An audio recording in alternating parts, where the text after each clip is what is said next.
Hey folks, Bob Thibodeau here, and I'm here today to talk to you about your retirement, to talk to you about having a reoccurring income, talk to you about investing in Bitcoin or doing your own Bitcoin mining because that seems to be the fad nowadays.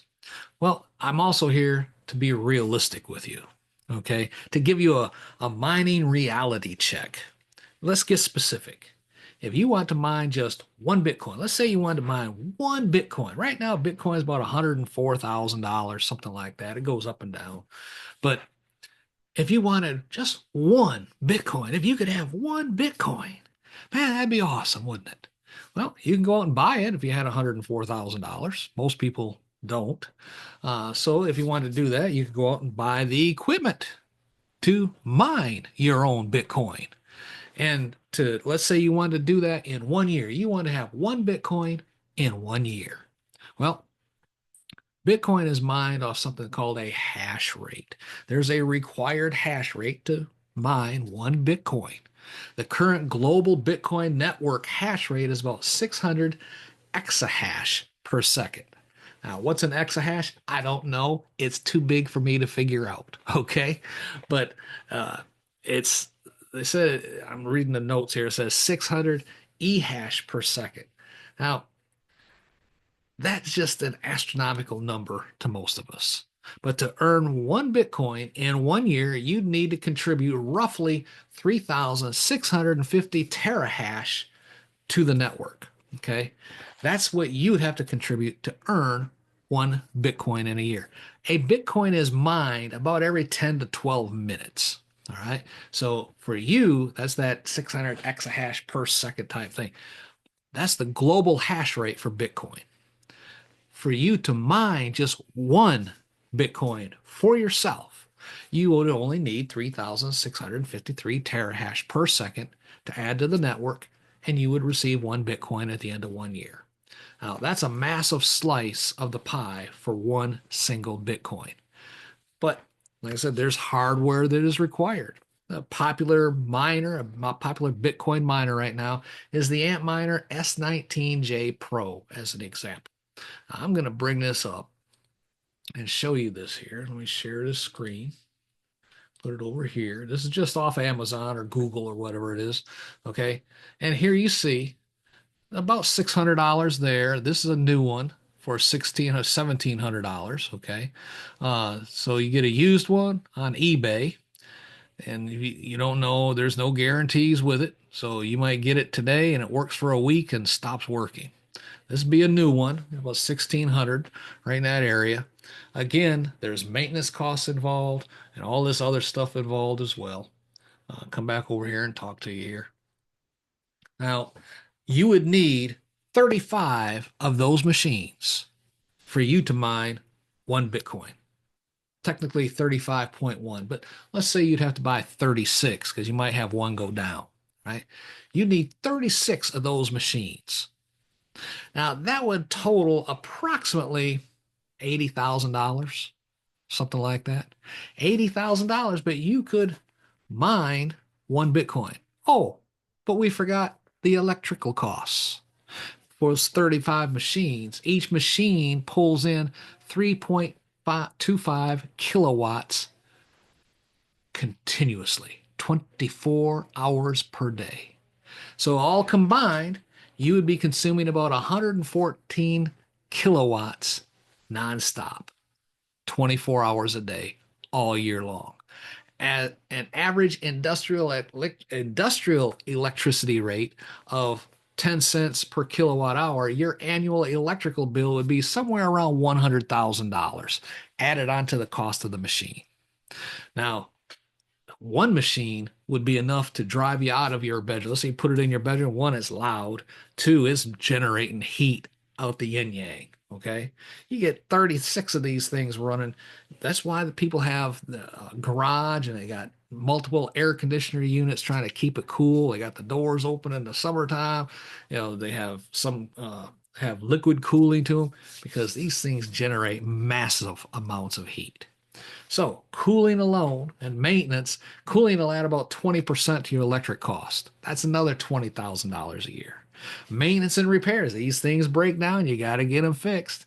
They're not too bad if you have a good quality used one. If you're buying those cheap ones off eBay, those things might already be burning out, and that's why they're getting rid of them because they're upgrading.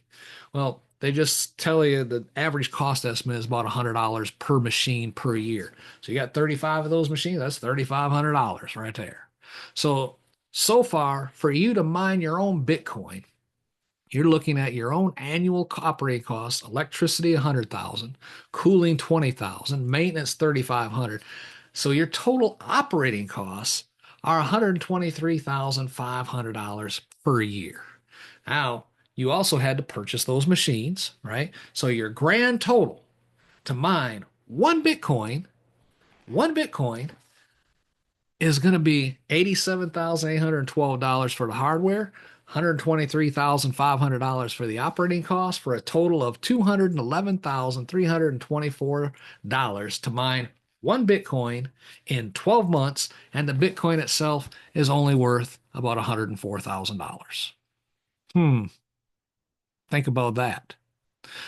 But they're projecting Bitcoin will double. Okay. Well, if you believe Bitcoin will double or better in 18 months or so from $104,000 a day to $240,000 in 18 months or 20 months or something like that, if that happens, then your one Bitcoin will be worth $240,000. But you still spent $211,000 to get it. Not exactly the profit margin you were hoping for, is it? Right?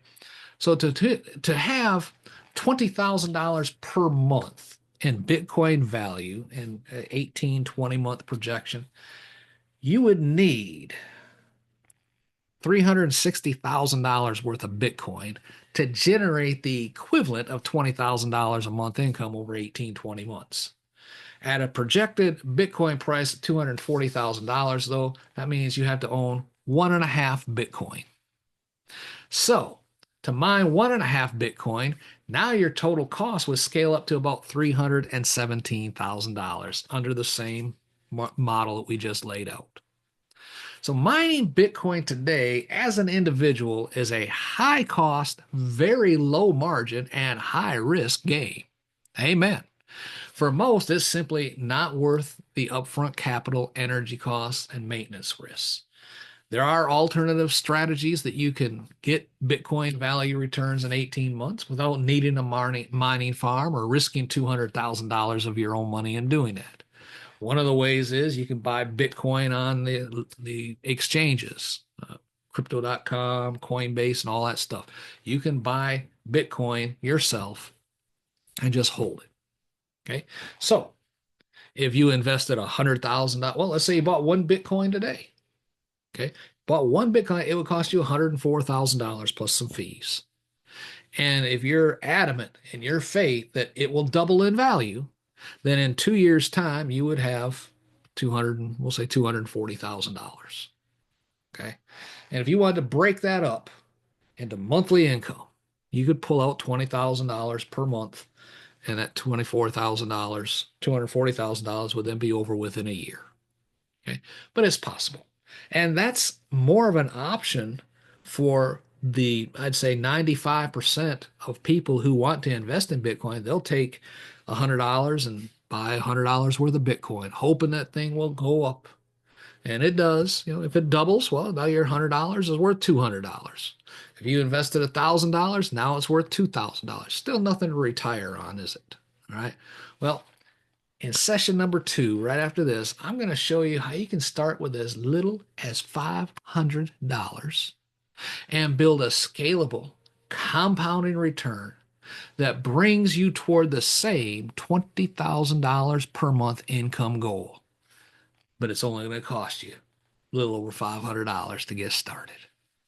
How do we do that? Stay tuned. Now, I do want to share with you one thing here right now. All right. All this information I'm giving you, all of this information that I'm sharing with you, all of this information you're going to hear me talking about. Come on, open. Why isn't this opening? Let's try opening this up. Open. There we go. Okay. This is not financial advice. It's, Matter of fact, let me do this. I want you to see this as we get ready to close here today. I'll share this screen with you. That's what I was trying to open up. Okay. This is not financial advice. The content you're watching is for educational and informational purposes only. All right. Uh, oh, and share. Boom. There we go. How about that? That's better. Uh, I'm just simply documenting my personal journey on this path, showing you what I'm doing, how I'm doing it, why I chose this path. Is based on my own research and my own personal decisions. You are 100% responsible for your own decisions. If you choose to follow a similar path, you do so at your own risk. You need to do your own research. You need to consider your own risk tolerance and make decisions that are right for you. Because investing in digital assets, including Bitcoin, mining contracts, carries risk. Past performance does not ever guarantee future results. Only invest what you can afford to lose. This is why I'm advocating start low. Start with something you can afford and see how it works out. Amen. Praise the Lord. Let me stop share that. And we'll be back in session 2. And we're going to start right on this path. You're going to see something that I can almost guarantee is going to be an aha moment for you like it was for me. Till next time, Bob Till reminding you, be blessed in all that you do.